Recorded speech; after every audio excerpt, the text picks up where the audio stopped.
Hati Niko diliputi rasa bahagia saat rencananya berjalan dengan mulus. Beberapa jam yang lalu, ia memerintahkan salah satu pelayannya untuk membeli boneka beruang dan panda kesukaan Feli dalam jumlah yang cukup banyak. Laika bahkan berpikir jika Niko telah memindahkan toko boneka ke kamar Feli. Berkat boneka-boneka yang banyak itulah, akhirnya Niko berhasil mengajak Feli keluar, merealisasikan rencana awal mereka berkeliling Paris yang sempat tertunda gara-gara ulah Adele hari kemarin. Dan disinilah Niko sekarang, di sebuah toko mainan yang ada di salah satu pusat perbelanjaan terkenal setelah 2 jam berkendara di sekitaran kota. Meski Feli telah mau diajak menghabiskan waktu berdua dengan Niko, tapi rupanya anak itu masih bersikap kaku, tak banyak bicara dan tertawa, hingga Niko perlu memancing percakapan agar Feli mau bersuara. Itu pun hanya jawaban-jawaban singkat yang terlontar dari mulut mungil itu. Hari ini papa izinkan beli apapun yang Feli mau, ucap Niko seraya tersenyum menatap Feli di pangkuan. Feli menarik wajah dari pundak sang ayah. Kedua pasang mata hasil itu saling menatap dalam. Boleh? Tanyanya memastikan. Boleh, tapi Feli harus janji gak ngambek lagi sama papa, gimana? Setuju, tawar Niko dengan air muka penuh harap. Feli tak langsung menjawab, seperti ada keraguan dalam sorot matanya yang membuat hati Niko sedikit mencuat. Beberapa detik setelahnya, barulah Feli mengangguk tanpa suara. Anak pintar, papa sayang kamu. Sampai kapanpun akan selalu sayang sama anak papa ini. Dan gak mungkin papa berbuat jahat. Niko mengecup kedua pipi Feli sesaat sebelum menurunkannya dari pangkuan. Feli tersenyum kecil, kemudian berjalan bersama dalam genggaman sang ayah dan memilih apapun yang dia inginkan. Feli berlagak seperti orang dewasa, berjalan 5 langkah, ambil Lego ukuran kecil yang rumit saat dipasang, lalu melemparnya ke dalam troli yang didorong oleh pelayan Niko.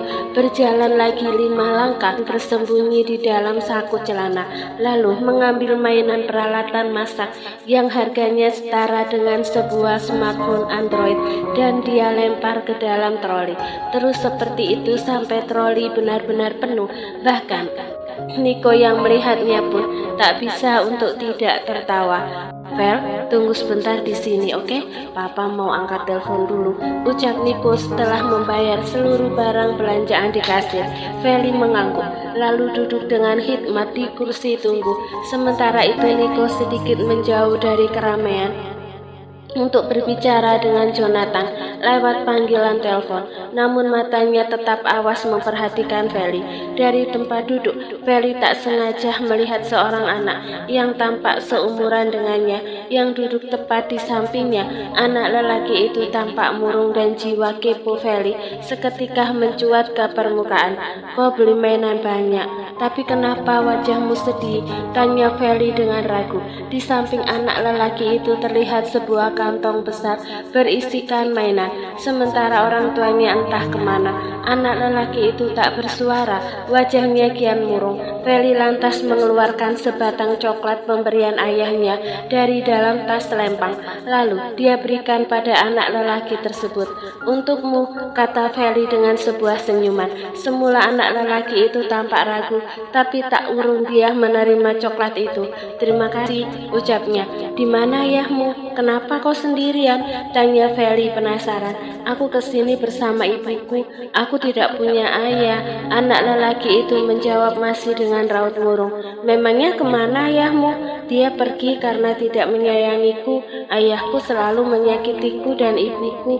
Aku tidak menyukai dia. Nafas anak itu seketika memburuk. Mata Feli mengerjap pelan sambil menatap anak lelaki itu. "Apa ayahmu suka mengantarmu ke sekolah?" Celetuknya dengan pertanyaan yang tak diduga-duga. "Tidak pernah. Dia tidak menyayangiku, jadi tidak suka mengantarku ke sekolah. Dia juga tidak pernah menemaniku bermain." Anak lelaki itu memainkan coklat di tangannya yang belum sempat dia buka. Wajah Feli tampak mengkerut dan berubah sendu. Kasihan sekali hidup anak lelaki itu. Feli lantas menatap Niko yang berjalan ke arahnya. Kalau dipikir-pikir, selama ini dia baru sekali dimarahi.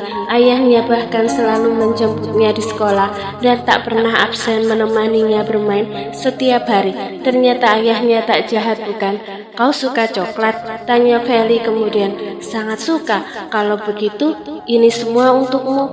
Memakan coklat akan membuatmu bahagia," ucap Feli sok dewasa sambil menyerahkan semua coklat yang ada di dalam tasnya pada anak lelaki tersebut.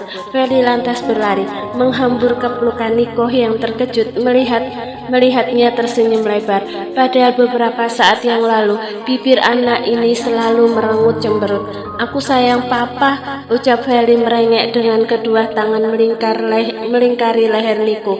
Terang saja Niko terkejut. Entah ada angin dari mana sampai Feli mau mengucapkan kalimat itu di saat yang tak Niko duga. Tawa Niko seketika pecah bersamaan dengan hatinya yang dilingkupi kebahagiaan.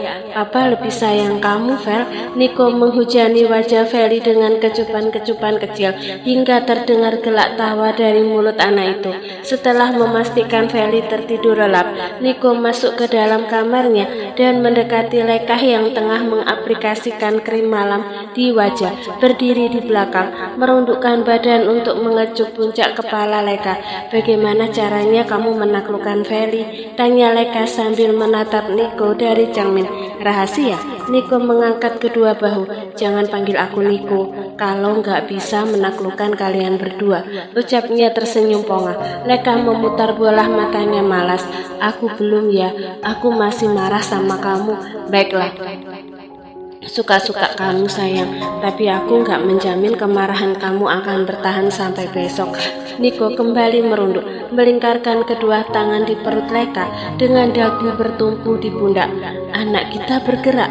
Niko tampak terkejut saat telapak tangannya merasakan tendangan samar-samar di perut Lekah. "Sayang, ini benar tendangan dia." Lekah mengangguk. Dia pun terkejut saat janin di perutnya menendang di saat tak terduga.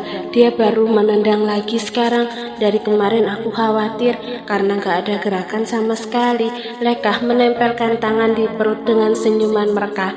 "Dia bergerak sepertinya karena merespon sentuhan kamu," gumam Lekah kemudian. Niko lantas beralih berlutut di depan Lekah untuk mengecup perutnya.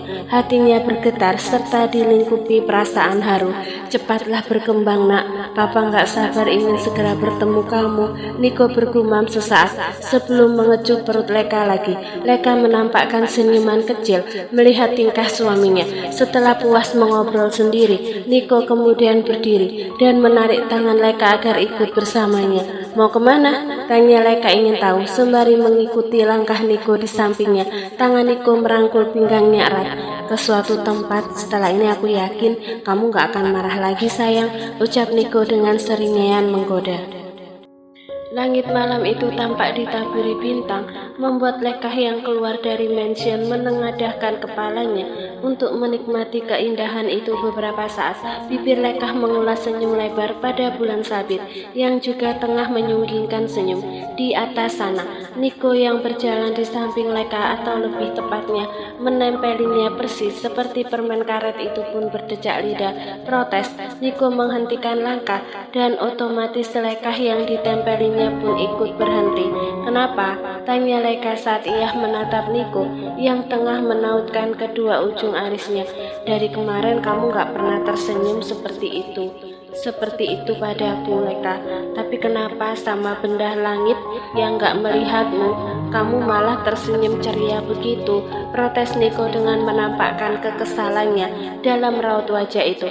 Lekah terperangah. "Ya Tuhan, kamu protes gara-gara aku barusan tersenyum?"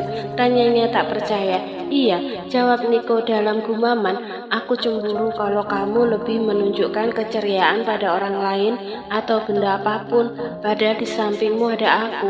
Niko menggerutu tak suka. Mata Leka berkali-kali mengerjap untuk memastikan apa yang dia alami ini bukan mimpi. Dan ternyata memang bukan. Lelaki berusia 11 tahun lebih tua darinya ini, persis seperti remaja yang baru mengenal cinta. Detik berikutnya, Leka berdecak lidah sambil geleng-geleng kepala. Dasar kekanakan, gerutu Leka sembari berjalan mendahului Niko, mengambil jalan ke arah kiri.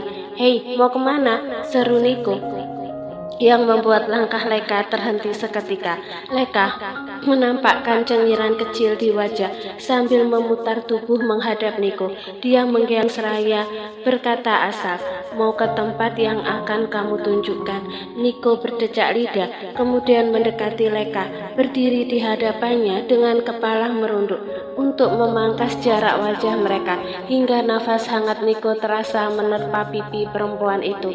Memangnya kamu tahu aku mau membawamu kemana? Suara bas Niko terdengar rendah. Mereka suami istri, bahkan sering melakukan yang lebih daripada saat ini. Tetapi jantung Leka selalu berdebar-debar hanya dengan godaan-godaan kecil seperti yang dilakukan Niko sekarang. Kamu mau bawa aku keluar kan? Jawab Leka terbata. Niko terkekeh menatap mata indah itu mengerjap berkali-kali. Dia menyentil dahi Leka dengan pelan sebelum berkata, siapa bilang? Hah, kalau bukan keluar lalu mau kemana? Jelas-jelas saat ini mereka ada di halaman sayap kiri mansion, makanya jangan sok tahu.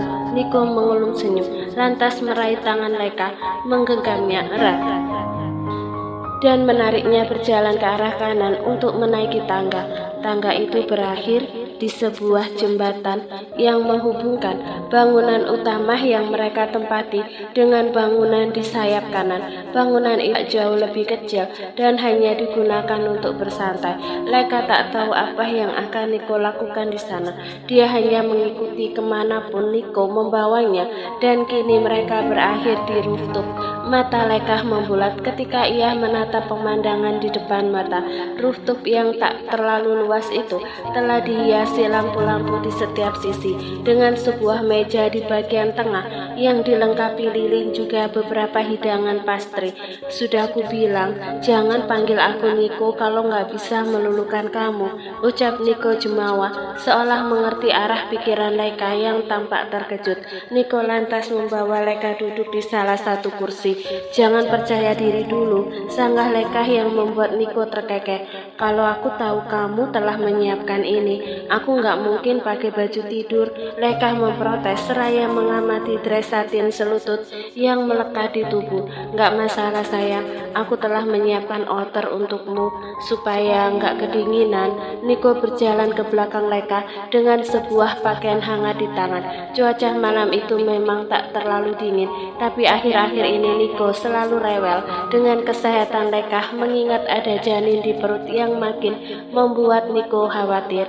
Tubuh Leka merasa hangat ketika dari arah belakang sebuah outer rajut melingkupinya.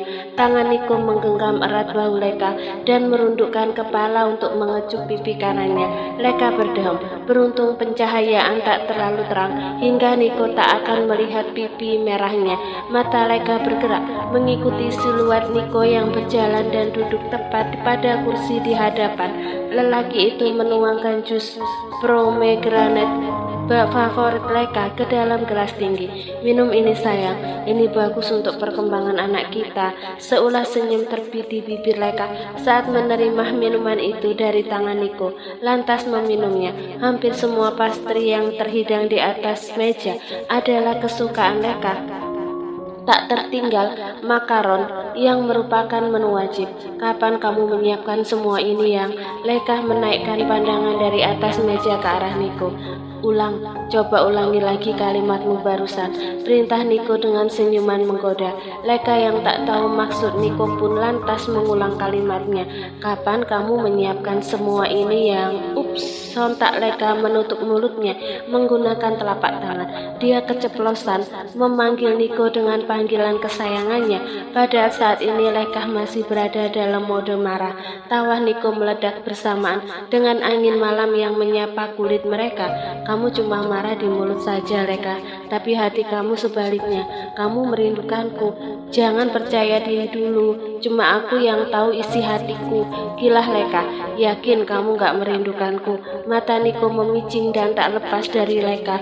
Barang sedetik pun Leka salah tingkah dan melarikan pandangannya ke arah lain. Lantas menjawab, enggak, kamu ada di depanku. Jadi kenapa aku harus merindukanmu?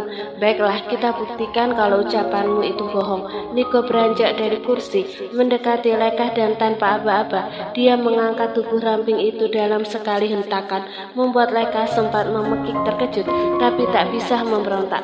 Niko lantas duduk di kursi itu dengan Leka di atas pangkuan. Leka duduk menyamping dengan kedua tangan refleks melingkari leher Niko. Kamu mau apa? Tanya Leka waspada. Menurutmu, apa yang akan aku lakukan? Bisik Niko dengan tatapan yang berubah sayu dan berkabut. Pandangannya turun ke arah. Kamu pintar berbohong, sayang. Bisik Niko serak. Ibu jarinya yang lembab dengan memberi sedikit. Jelas-jelas kamu merindukanku dan menginginkanku. Terlalu malu bagi Leka untuk menjawab. Dia hanya menarik nafas dan sedikit menunduk, membuat Niko yang melihatnya terkekeh pelan. Aku masih ingin menciummu, tapi kita lanjutkan nanti. Sekarang makanlah ini. Niko menarik sebuah piring berisi eclair, kue dengan isian flah dan irisan stroberi, serta diisi lelehan coklat manis. Leka mengangguk. Memakan kue tersebut dengan menjadi kesempatan bagus untuk mengalihkan perasaan gugupnya. Tak perlu pikir panjang, Leka segera melahap kue manis itu, memakannya dengan perlahan-lahan. Leka masih terduduk di atas yang terus-menerus memperhatikannya mengunyah. Pinggangnya dilingkari tangan dengan posesif. Niko tersenyum saat ia melihat flah tertinggal di sudut bibir Leka. Tanpa permisi, Niko memberikan flah dari sudut bibir itu. Hanya sesaat setelahnya, Leka mengerutkan kening saat mendapati sebuah benda keras dari dalam kue. Apa ini? Apa jangan-jangan kamu mau meracuniku? Tuding Leka asal sambil mengeluarkan benda itu. Kalau aku meracunimu, itu sama aja aku menyakiti diri sendiri, ucap Niko seraya mendekatkan wadah berisi air bersih. Bersihkan di sini. Leka tak banyak bicara dan menuruti perintah Niko. Tak lama kemudian, Leka terkejut dengan hati tiba-tiba menghangat saat benda itu telah dibersihkan. Matanya menatap tak percaya pada sebuah cincin dengan permata menghiasi sekelilingnya. Coba kamu lihat bagian dalamnya. Sekali lagi Leka menurut. Dengan mengandalkan cahaya lampu, Leka mengamati dengan seksama bagian dalam cincin. Bibirnya mengulas senyum haru saat yang dia lihat adalah ukiran nama dirinya dan Niko di sana. Cincin ini eksklusif desainku dan hanya ada satu di dunia. Jadi pastikan kamu menjaganya dengan baik. Jelas, Niko. Seraya memasangkan perhiasan tersebut di jari manis tangan kanan Leka.